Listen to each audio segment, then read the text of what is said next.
Hello students, अभी हम लोग ट्रिग्नोमेट्री का स्टडी कर रहे हैं और उसी से रिलेटेड हम लोग प्रॉब्लम को सॉल्व कर रहे हैं। अभी देख रहे हैं बोर्ड पर 2 क्वेश्चन डिस्प्ले हो रहा है और ये जो रिजल्ट है फर्स्ट वाला जो आप देख रहे हैं ये ट्रांसफॉर्मेशन फॉर्मूले से रिलेटेड है। तो सबसे पहले हम लोग फर्स्ट वाले प्रॉब्लम को डिस्कस करते हैं। यहाँ देख रहे होंगे कि cos 3a लिखा हुआ है और वहाँ ट्रिपलेट है ये, तो फर्स्ट में 3 है, 3a है और लास्ट में 7a है। इन दोनों की ग्रुपिंग बना लेते हैं। तो ग्रुपिंग बनाएंगे तो ये बनेगा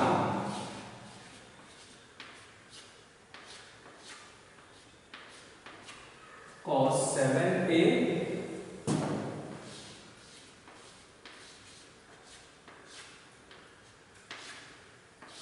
और प्लस में cos 3a।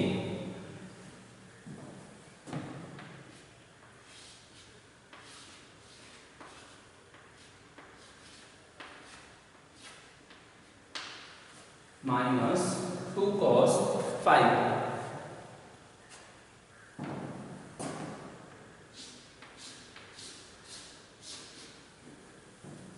अब है कि उसकी ग्रुपिंग क्यों बनाए, तो अभी हम लोग देखेंगे कि उसका एक साथ पेयरिंग करने से क्या बेनिफिट है। फिर इसको ग्रुपिंग करते हैं फर्स्ट और थर्ड वाले को। तो cos 5a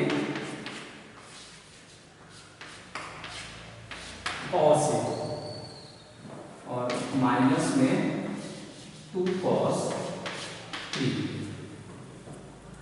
इसे देखने से ये स्पष्ट है कि इसमें हम cos c plus cos d का आइडेंटिटी यूज करेंगे।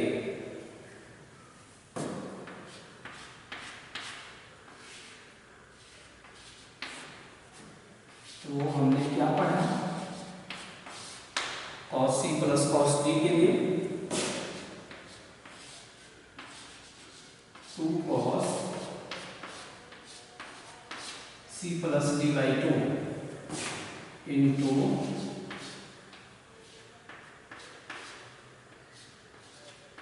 cos c minus d by 2। ये होता है cos c plus cos d का आइडेंटिटी।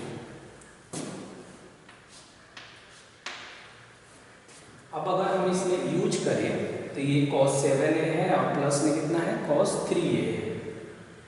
अब इस आइडेंटिटी को यूज करें तो ये होगा 2 cos और दोनों एंगल को ऐड करिए यानी 7a प्लस में 3a और by 2।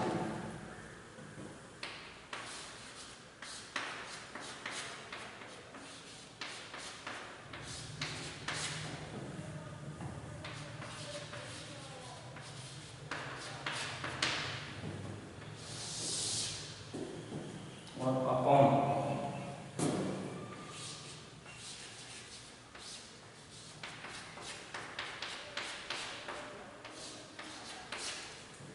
Five A plus A by 2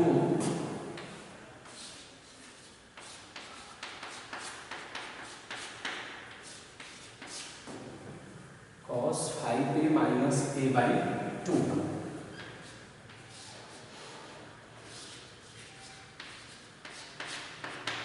cos 3 है। जब हम इसे सिंप्लीफाई करेंगे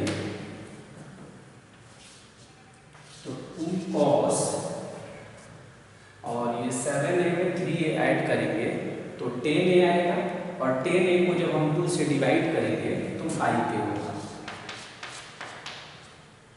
7a माइनस में 3a तो 4a होगा। 4a को 2 से डिवाइड करेंगे तो 2a होगा।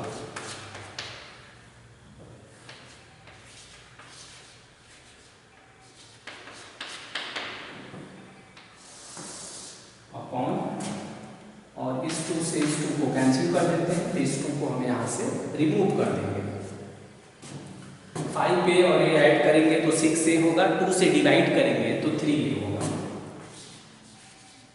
यानी ये होगा cos 3 into 5a minus a करेंगे तो 4a। 4a को 2 से डिवाइड करेंगे तो 2a होगा और माइनस 2 cos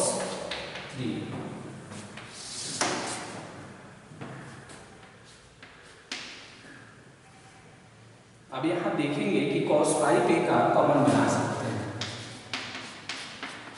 तो आफ्टर टेकिंग कॉमन क्या बचेगा,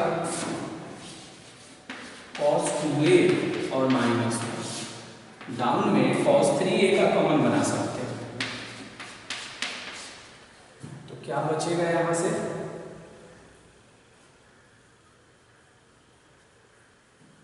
यहाँ एक चीज और हम करते हैं, यहाँ से 2 से 2 ये कैंसिल नहीं हो रहा था, एक्चुअल में 2 का कॉमन होकर तब कैंसिल होगा। तो 2 का कॉमन होकर जब ये कैंसिल होगा तो हम क्या करते हैं कि अभी 2 लिख ही देते हैं, ओके, और यहाँ कॉमन बना लेते हैं। तो यहाँ फिर आएगा cos 2a और माइनस में 1, ये कैंसिल, और फिर यहाँ 2 से 2 भी कैंसिल हो जाएगा। इस तरह से कैंसिलेशन नहीं होता है, हमने इस रूल को नहीं देखा था, ओके। अभी ये जब हम कर लिए तो देखेंगे कि वह जो रिजल्ट प्रूफ करना है वो नहीं होगा। प्रूफ क्या होगा, cos 5a अपॉन 3। RHS को ध्यान से एनालाइज करेंगे तो मालूम चलेगा कि उसमें 3a और 2a दो वेराइटी के एंगल हैं। कौन कौन एंगल है, 3a और 2a। तो क्या करते हैं कि cos 5a जो है इसे हम ऐसे कर लेते हैं, 3a और प्लस में 2a और अपॉन में हो गया cos 3a, okay. 3a plus 2a करेंगे तो 5a हो जाएगा। इसे हम दो पार्ट में स्प्लिट कर दीजिए और cos a प्लस b का आइडेंटिटी यूज करते हैं।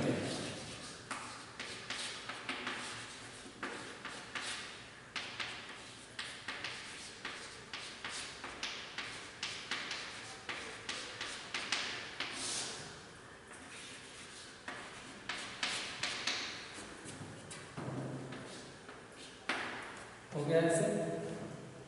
अब हम क्या करेंगे, cos 3a से cos 3a को कैंसिल कर देंगे, यानी दोनों पर इंडिविजुअली ऑपरेट करते हैं। तो क्या होगा,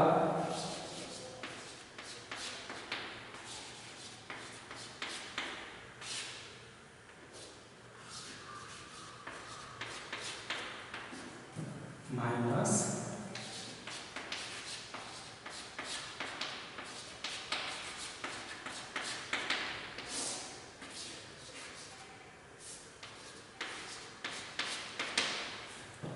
अब ये cos 3a से cos 3a को कैंसिल कर देंगे तो फाइनली यहाँ आएगा cos 2a minus sin 3a और अपॉन में cos 3a, तो ये बनेगा tan 3a और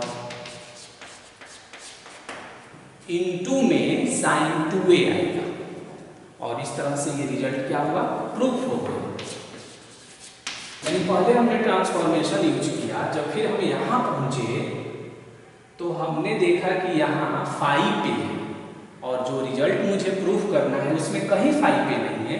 तो 5a को हमने क्या किया, दो पार्ट में स्प्लिट कर दिया और स्प्लिट करके तब हमने उस पर आइडेंटिटी यूज किया, ओके। अब हम सेकंड प्रॉब्लम को देखते हैं।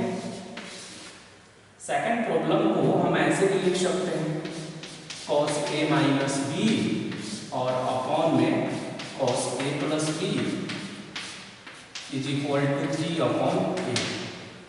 कंपोनेंडो डिविडेंडो का कंसेप्ट आप प्रीवियस क्लास में स्टडी किया था, तो हम इसमें कंपोनेंडो डिविडेंडो यूज करेंगे और इस तरह यूज करते हैं, न्यूमरेटर में डिनोमिनेटर को ऐड करते हैं, यानी cos a minus b cos a plus b। Same situation RHS में भी करना होगा, upon cos a minus b और minus cos a plus b, यानी सब्ट्रैक्ट कर दिया हमने और यही RHS में परफॉर्म किया। इस रूल को हम बोलते हैं कंपोनेंडो डिविडेंडो, जिसको हम लोगों ने ऑलरेडी स्टडी कर लिया है। अब आप ये देखिए इसका रिजल्ट है, आपको मालूम चलेगा कि ये 2 cos a into cos b का है और ये जो है 2 sin a into sin b का है। ऑलरेडी हम लोगों ने ट्रांसफॉर्मेशन में पढ़ा था और ये हो गया 4/2।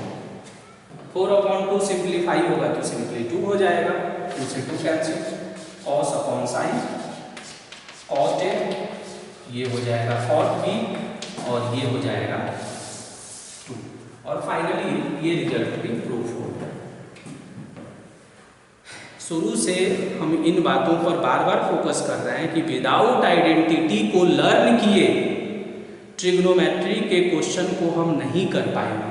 जैसे हमने यहाँ पर कंपोनेंट और डिविडेंडो का कंसेप्ट सोचा, फिर हम इसलिए सोचे कि मुझे मालूम है कि अगर कंपोनेंट और डिविडेंडो यूज करेंगे तो उस कंडीशन में फिर ट्रांसफॉर्मेशन यूज हो जाएगा। अगर इन सारी चीज़ों की आइडिया आपके दिमाग में नहीं है तो वैसी सिचुएशन में आप जो है इसको अटैम्प्ट नहीं कर पाएंगे। तो इस तरह से हमने इन दोनों प्रॉब्लम को प्रूव कर दिया। तो आप जो है सबसे पहली बात क्या याद रखेंगे कि कंपाउंड एंगल, मल्टीपल एंगल, सब मल्टीपल एंगल और ट्रांसफॉर्मेशन एंगल, इन सभी का जो आइडेंटिटी है उसे एक पेज पर अच्छे से लिख लेंगे, उन सभी को लर्न कर लेंगे विद डेरिवेशन के साथ उन सारी चीज़ों का आइडिया हम डेवलप कर लेंगे, तब इसके प्रॉब्लम को सोचेंगे, तब आप सोच पाएंगे। अदरवाइज जो है अच्छे से अटैम्प्ट जो है नहीं कर पाएंगे। ओके।